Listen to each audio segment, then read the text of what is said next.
Hello there, Guy Payne here, and I'm here actually to debunk the myth whether or not we actually use 10% of our brain. What do you think? Do you agree? Do you not? Well, let's find out. So, Tierra, what do you believe about the myth that we only use 10% of our brain? What do you think? I think that's true. You think it's true that we only use 10% of our brain? And why do you think that's true? I don't know, really. That's what I heard, so I just believe So, that. I okay. feel like I could have some superpowers or something like that, and I don't even know it. Don't yet. She never thought about that. Have you heard that before, though, right? No. Never.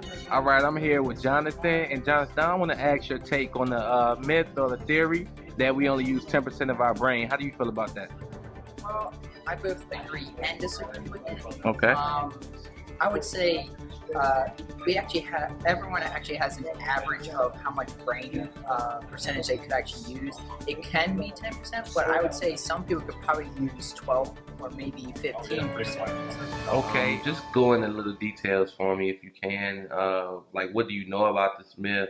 Have you ever researched or anything like that? No, but it's true though, because you only use something in your brain. Not everybody would use everything. Plus the fact that half the time people can't remember anything. So they're So it's like you basically saying like, okay, you only use certain portions of your brain at a time. correct. Okay, that makes a lot of sense. I think we do because some people they ain't that smart. Exactly. So I've read in articles and had conversations about different people, but nothing too in depth about it. Just did type of conversation. Exactly. 10%. If I'm only using 10%, imagine what it could be 10 times that. Cool. That's all I need. Scientists, Of course not. study the brain, anything. Of course not. I believe it is possible. So we hold so much, we retain so much information that it's only possible. It's not possible to retain everything and then to be able to use everything at one point. So probably, I'll say it is true that we can only use 10% of it.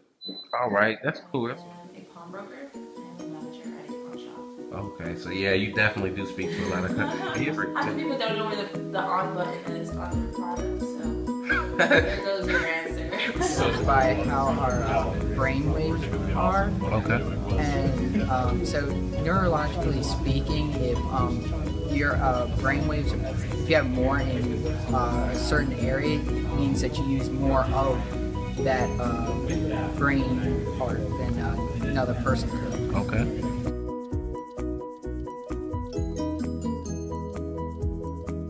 yeah and no. Okay.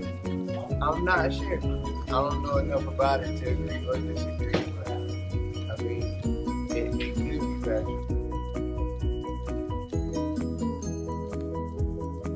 Okay, now we're here to the good part, the conclusion.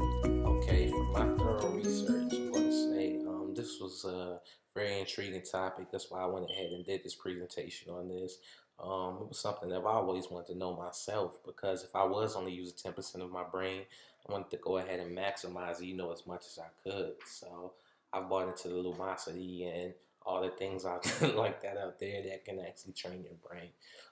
Now, I do conclude from all of my evidence and research that we do not just use 10% of our brain. I must say that we wouldn't be able to fully function and be living as human beings and be the creatures that we are in the specimen if we only use 10% of our brain.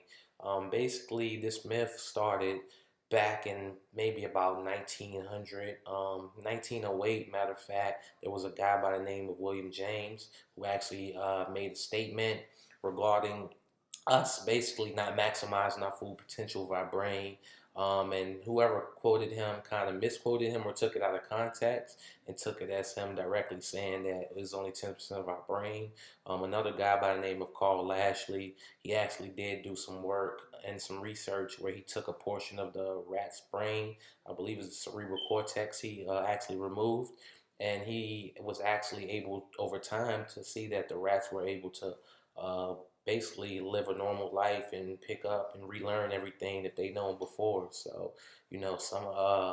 some confusion kind of happened around that time period also, because you had Mr. William James, saying one thing, and Carl Lashley, another scientist, saying another thing, but they couldn't hold a lot of validity and merit into his statement being made because he had only took out one portion of the brain. Now, I did read a few other articles that were very interesting, and actually one of the professors at Cornell said a very good thing about basically how you will never be able to you can lose your keys, but you'll never be able to forget how to ride a bike. And it's almost that same type of thinking pattern, to where we've all been driving on the street or driving on the road and maybe dozed off, or been in a trance, but we're still driving, and we have different portions of our brain and different levels of consciousness. We have the subconscious mind, we have a conscious mind also. So basically he brought up that great point to where it would be impossible. Now, I do agree that we don't use every single portion of our brain at the same time, based by this research and backed by these facts. I don't think that we use every portion of our brain, all continuously at one point in time, but that we do maximize 100% of our brain, and each portion of your brain just has specific uses. So, that's what I conclude. Once again, this was a great topic to research, but as you can see in my Digo list and everything, the amount of research that I've done in this, and all the facts are there to say that we do absolutely use more than 10% of our brain. So this has been great. The myth is debunked. Guy Payne signing out. Thank you. Have a wonderful day.